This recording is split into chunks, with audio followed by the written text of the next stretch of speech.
Hi all, Alicia here with the Evangelize Georgia podcast. Today is July 7th, 2025. If you would like to push the gospel or support our ministry, feel free to subscribe and like and comment. If you so desire, we have no plans to monetize this channel. So subscribing and liking are a great way for you to support us, and it is free for you. And I want to bless anyone who is watching. I bless you in the name of Jesus. There is so much going on in the world today. Our hearts are heavy for Texas. I've been praying for everyone there. And I pray for everyone affected by these floods right now. In the name of Jesus, I pray comfort. I pray salvation. I pray hope. I pray that this event brings many closer to God. And we do pray for the families who are grieving the loss of loved ones. We speak blessing over you in the name of Jesus. Sometimes when I'm praying, the Holy Spirit will actually weep through me, and I know He's grieved about something. And today, while I was praying over my list, I do list prayers, and then I also do Spirit-led prayers. And many of my lists contain the names of countries or places or individuals that I'm praying over. And I got to Nigeria and could not stop weeping. And I had not been weeping up until that point in my prayer list. I know it's the Holy Spirit. I know the Holy Spirit is grieving. And then when I moved on and was praying for Texas, I was absolutely overwhelmed with grief and weeping. And yes, I am sad for the Christians being persecuted in Nigeria. And I am sad for the people who've lost their lives in Texas. But I can tell you that the kind of weeping that the Holy Spirit does through me is supernatural. It's very much unlike the way that I would weep or cry over a certain situation. And actually, a few days ago, the Holy Spirit was weeping through me for Nigeria. And I was also moved during that prayer session to take out my prayer brochure with prayers for people around the world, our persecuted brethren. And I went through the entire brochure and was praying country over country, and the Spirit was weeping. And I knew as I was praying and weeping that the Holy Spirit is grieved for the whole world. This is very similar to the same kind of weeping that would overcome me when I was in prayer for Israel before the October 7th attacks. And during that time, I also had a dream about a fig tree. And I had that dream before the attacks on October 7th. The weeping that I experienced for Israel was very unusual, and it's the same kind of weeping that the Holy Spirit is now causing through me for the entire world. And all I can say is, world, get ready. The great tribulation is coming. This great time of testing, it will be the worst time in all of human history ever. But then it will be followed by the best time, because Jesus will return after that 7 years of great tribulation, and He will reign. And that's going to be the best time of human history. But until then, things are going to get darker and darker and darker, and we're going to hit that great tribulation. And I do think it's going to be much sooner rather than later. I have actually felt for the past 5 years that the Great Tribulation would most likely begin in 2025. And that is just my own personal thoughts. I've just always had that feeling that I can't prove it. It's not in Scripture. At least not that I can see. Perhaps it is buried in there somewhere in the Hebrew. But if we don't get raptured this year, I just can't see us carrying on much longer. And I do see us just barreling on toward the Great Tribulation. Today I'd like to share some tactics that I use when I am experiencing struggles or spiritual attacks or spiritual warfare in my life. And these resources that I really use all the time to strengthen my walk, to strengthen my understanding of the Word, which is our sword. It is what we use to fight spiritual attacks with, because Christians, we do not wage war with the flesh. we are engaged in spiritual battle.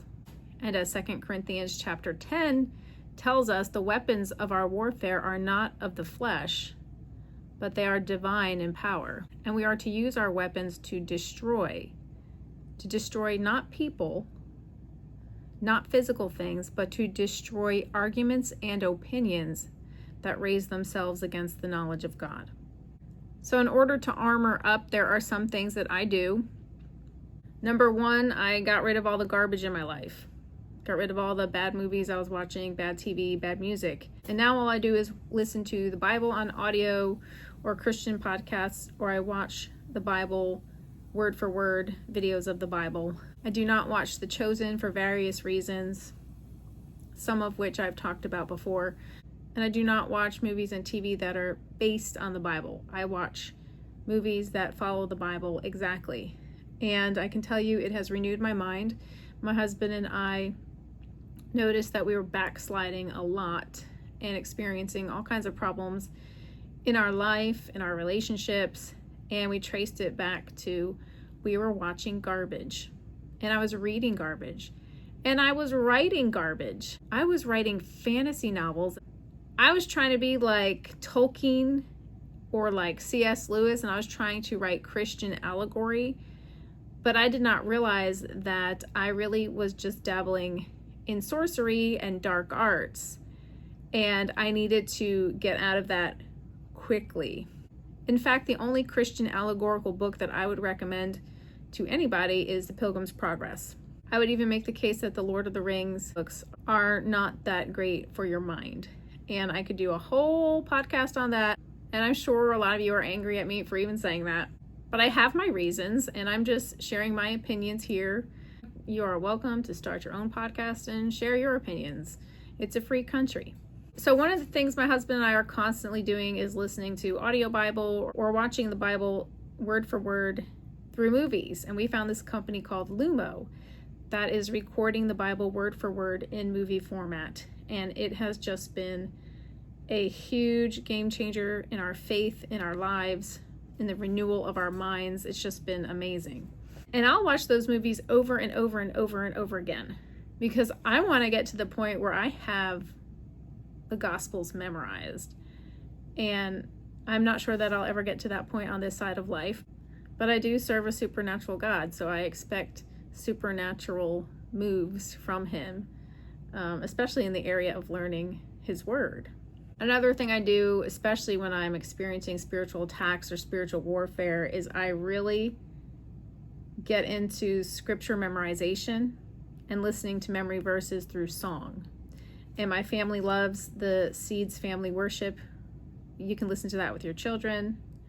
We also love Zach Fitzsimons. He has playlists of the Psalms word for word, and it is just such a blessing, those playlists. I also enjoy SoakStream and Sleep Bible, apps like that where they play Bible verses, or someone reads a book of the Bible set to soothing music or to a soothing sound while you sleep, or if you can't sleep at night. And I also will pray blessings and deliverance prayers over myself, over my children, over my husband. And these are things that I do all the time, but I especially remember to do them when I'm experiencing spiritual attack. Spiritual warfare and spiritual attacks can come in so many forms. You might be attacked physically. Your whole family might be just getting sick and hurt, and your car is breaking down, and things are happening to your pets, and you can't sleep at night. Or you can experience extreme stress in your relationships, betrayal, family stress, family trauma. And of course, you will always experience spiritual warfare when you are trying to evangelize or bring the gospel to others, or to carry out any task that you know God has given to you, whether it's running a Sunday school class or teaching a Bible study, mentoring a new Christian in the faith, anything that you know that God has called you to for his glory and for the edification of the church and for the salvation of others. Anything that tries to get in the way of that, you can be sure that that is a spiritual attack and you are in spiritual warfare. I have noticed that these attacks and warfare often occur when there are transitions in life, when you are moving, when you're changing jobs or thinking about changing jobs, when you are changing tasks, and especially when you are about to be promoted, or when God is about to give you an open door for ministry. Paul even writes in 1 Corinthians 16:9 that a great door had opened for him, but there were also many adversaries. So when God is about to bless you or promote you or task you with something, you can be sure that there will be spiritual warfare. You might also experience great attacks and warfare if God is trying to grow you.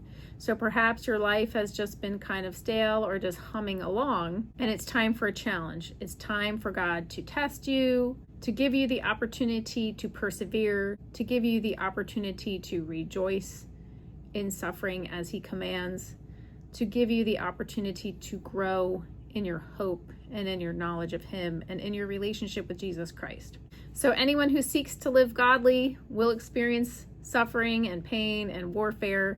And even people who do not follow Jesus, they will suffer spiritually at many times, but they won't know how to respond biblically. And this is why we witness to as many people as we can, and we try to teach them about Jesus so that they are equipped when Satan comes at us, because Satan hates all people.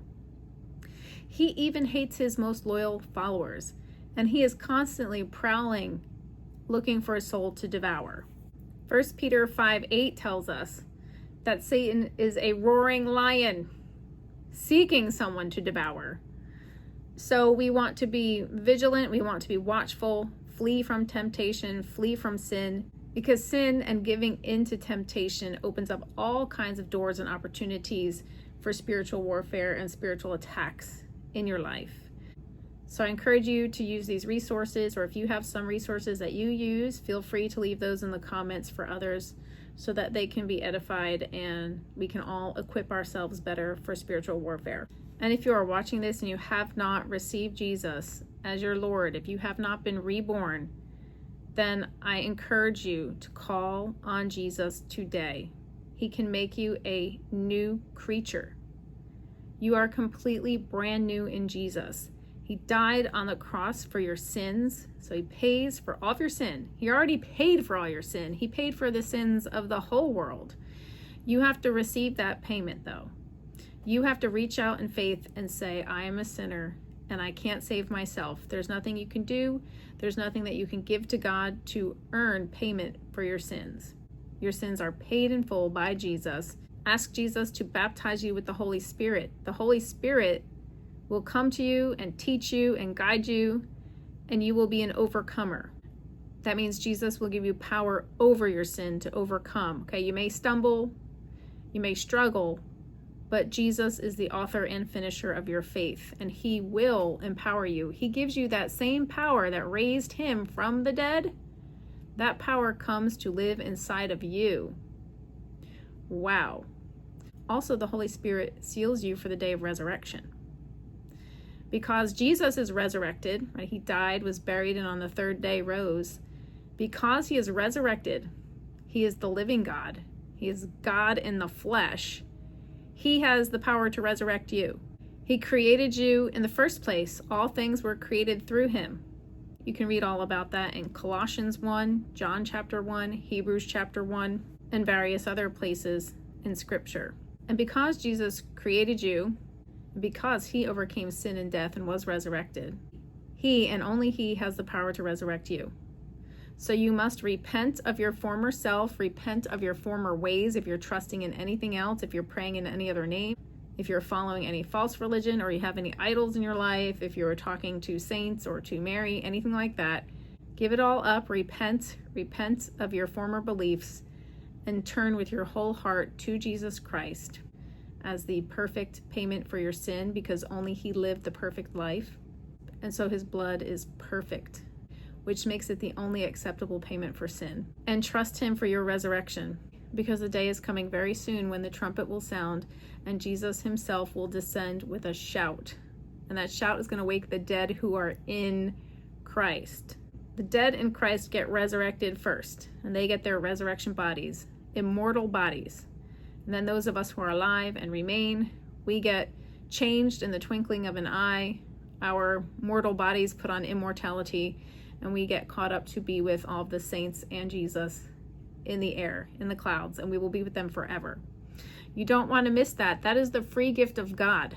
There are many products and people out there making all kinds of promises to you that they can improve your life and make you a better version of yourself, but only Jesus can make you a brand new creature, a completely brand new creation with a clean soul, free of sin, and an immortal body, a perfected and immortal body at the resurrection.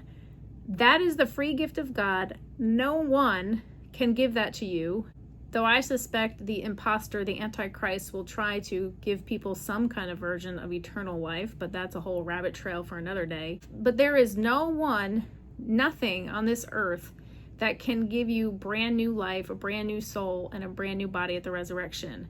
Jesus is it. He is the only way. Jesus himself said, I am the way, the truth, and the life. No one comes to the Father except through me. John 14:6. Jesus is the Son of God. He is God in the flesh. He is one with the Father. He even said so himself in John 10:30. Jesus is the Messiah. He is Savior. He is Lord. He is King of Kings and Lord of Lords. So stop trusting in anything else you've been trusting in. Put your trust in Jesus Christ today. Let this moment be the moment of salvation. Just talk to God. Wherever you are, whatever you're doing, if you can hear me and you've never received Jesus, just stop whatever you're doing and talk to God. Just cry out to him and say, God, I am a sinner. I want Jesus. Jesus, please save me. Please baptize me with the Holy Spirit. Please forgive my sins. Please seal me for the resurrection. I accept you and you alone as my Savior, as my Lord. That's all I wanted to talk about today. I bless you all in the name of Jesus. The Lord bless you and keep you. The Lord make his face to shine upon you and be gracious to you. The Lord lift up his countenance to you and give you peace. And now to the King eternal, immortal, invisible, the only wise God, be honor and glory forever and ever. Amen. Shalom. I love you all so much.